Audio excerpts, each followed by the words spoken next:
Buenos días. Hoy vamos a continuar con la Biblia en un año con Fray Nelson Medina. Todos los días son 3 textos, uno del Antiguo Testamento, un Salmo y uno del Nuevo Testamento. La lectura demora entre 12 y 15 minutos. Debes sacar el tiempo ya que no es solo escuchar. Busca los textos en tu Biblia y los vas siguiendo. Estamos en el día 175.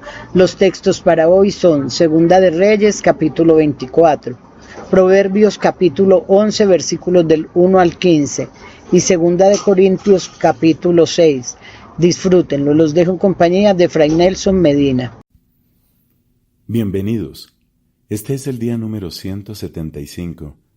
Estamos leyendo toda la Biblia en 365 días. Pidamos en este momento la gracia del Espíritu Santo.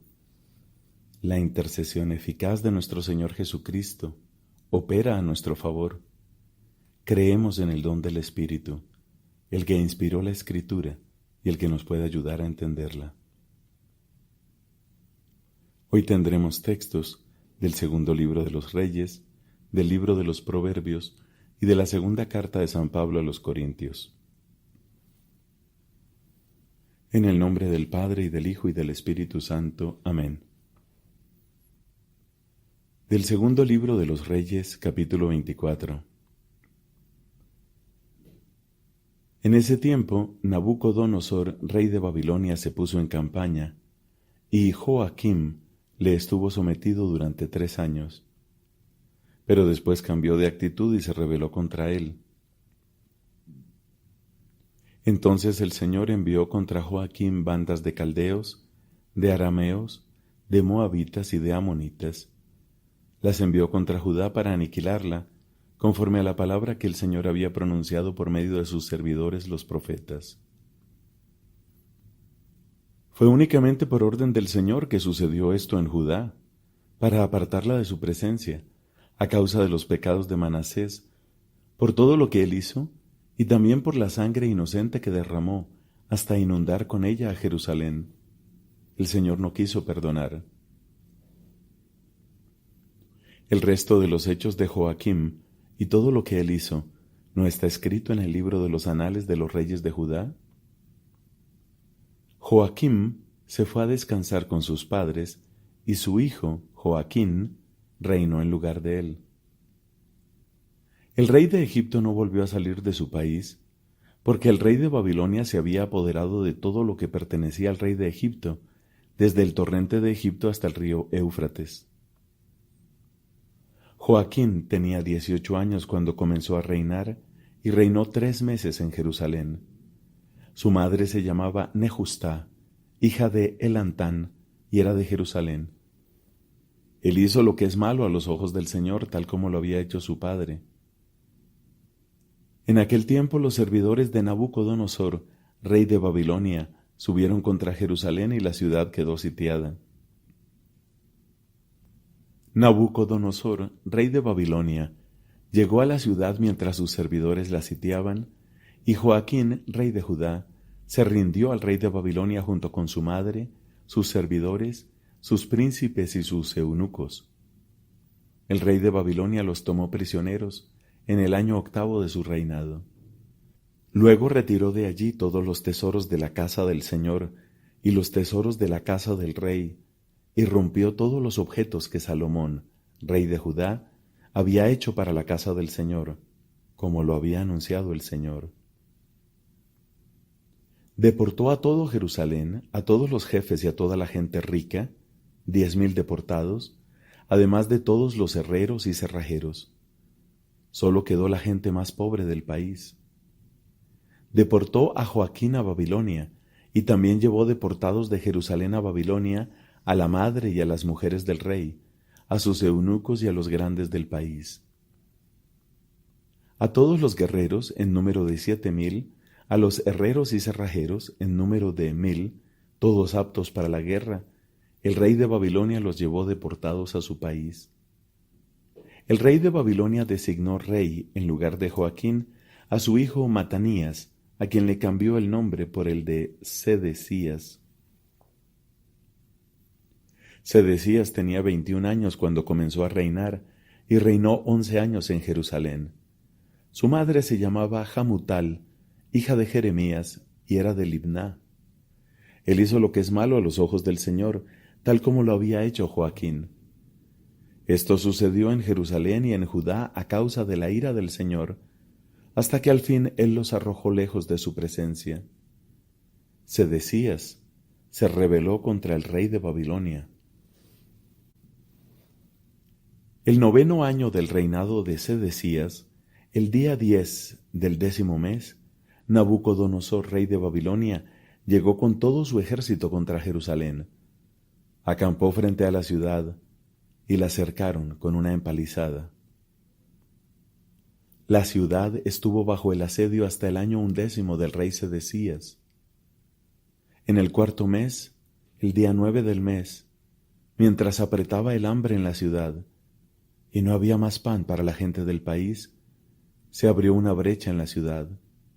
Entonces huyeron todos los hombres de guerra, saliendo de la ciudad durante la noche por el camino de la puerta entre las 2 murallas, que está cerca del jardín del rey. Y mientras los caldeos rodeaban la ciudad, ellos tomaron por el camino de la Áraba.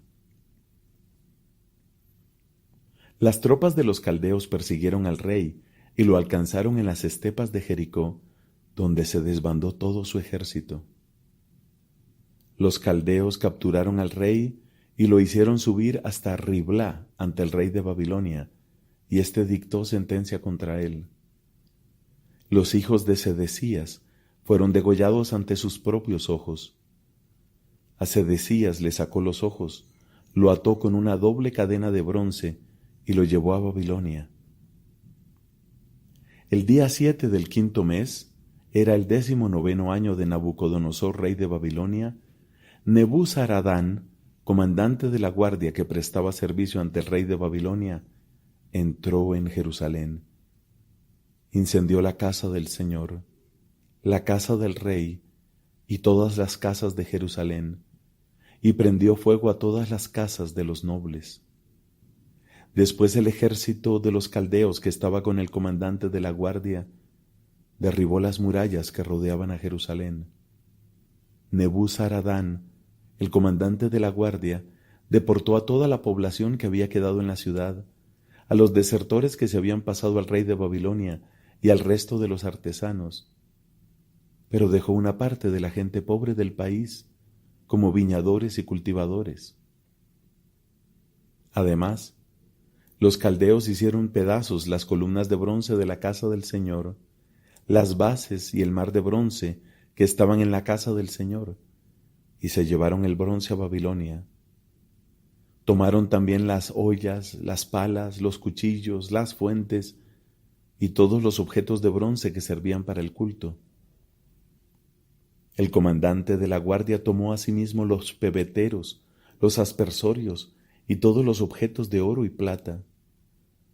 En cuanto a las 2 columnas, al único mar de bronce y a las bases que había hecho Salomón para la casa del Señor, no se podía evaluar el peso de bronce de todos esos objetos. La altura de una columna era de 9 metros, estaba rematada por un capitel de bronce, y la altura del capitel era de 1,5 metros. Sobre el capitel, todo alrededor, había una moldura en forma de red y de granadas, todo de bronce. La segunda columna con su red era igual a la primera.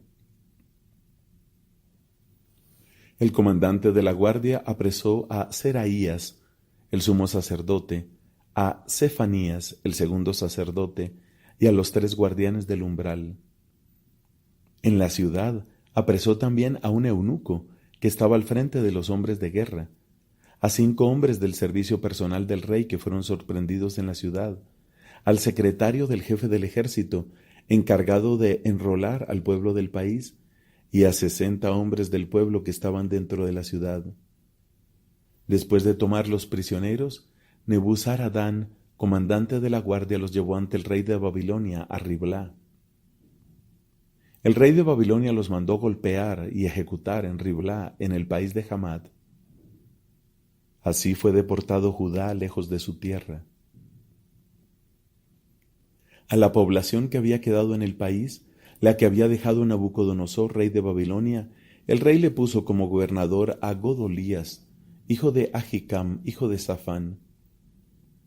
Todos los jefes de las tropas, lo mismo que sus hombres, se enteraron de que el rey de Babilonia había nombrado gobernador a Godolías, y se presentaron ante él en Mizpá. Eran Ismael, hijo de Natanías, Johanán, hijo de Careaj, Seraías, hijo de Tanhumet, el netofita, y Asanías, hijo del Maacatita, junto con sus hombres. Godolías les hizo un juramento, a ellos y a sus hombres, y les dijo: no tengan miedo de servir a los caldeos, permanezcan en el país, sirvan al rey de Babilonia y les irá bien. Pero en el 7º mes, Ismael, hijo de Natanías, hijo de Elisama, que era de estirpe real, llegó con 10 hombres, y ellos mataron a Godolías y a los judíos y caldeos que estaban con él en Mizpá. Entonces todo el pueblo, desde el más pequeño hasta el más grande, y los jefes de las tropas, partieron y se fueron a Egipto, por miedo a los caldeos. El 37º año de la deportación de Joaquín, rey de Judá, el día 27 del 12º mes, Evil-Merodac, rey de Babilonia, en el año de su entronización, indultó a Joaquín, rey de Judá, y lo hizo salir de la prisión. Le habló amigablemente y le asignó un sitial más elevado que el de los reyes que estaban con él en Babilonia. Le hizo cambiar su ropa de prisionero, y Joaquín comió siempre en su presencia, durante toda su vida. Su mantenimiento fue asegurado por el rey con una asignación regular para cada día, durante toda su vida. Palabra de Dios. Te alabamos, Señor. Fin del 2º libro de los Reyes.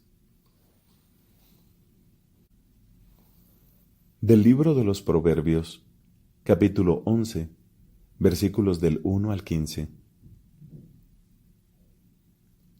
El Señor aborrece las balanzas falseadas, pero le agradan las pesas exactas. Junto con la arrogancia llega la ignominia, pero la sabiduría está con los humildes.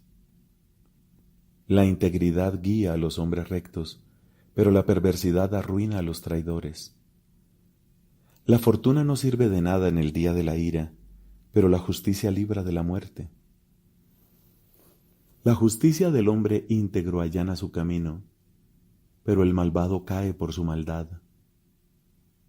La justicia libra a los hombres rectos, pero los traidores quedan atrapados por su avidez. Cuando muere el malvado, se desvanece toda esperanza y se esfuma la confianza puesta en las riquezas. El justo es librado del peligro y en lugar de él cae el malvado.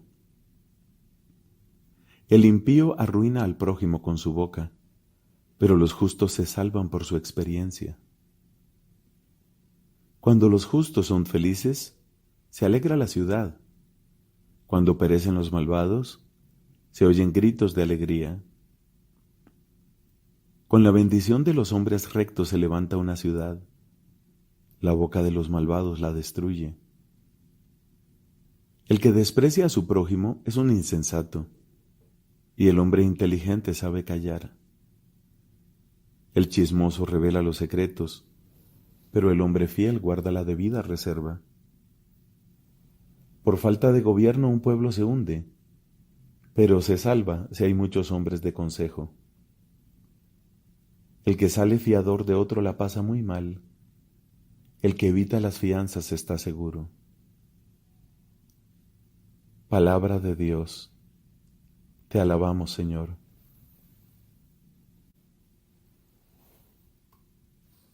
De la segunda carta a los Corintios, capítulo 6. Y porque somos sus colaboradores, los exhortamos a no recibir en vano la gracia de Dios.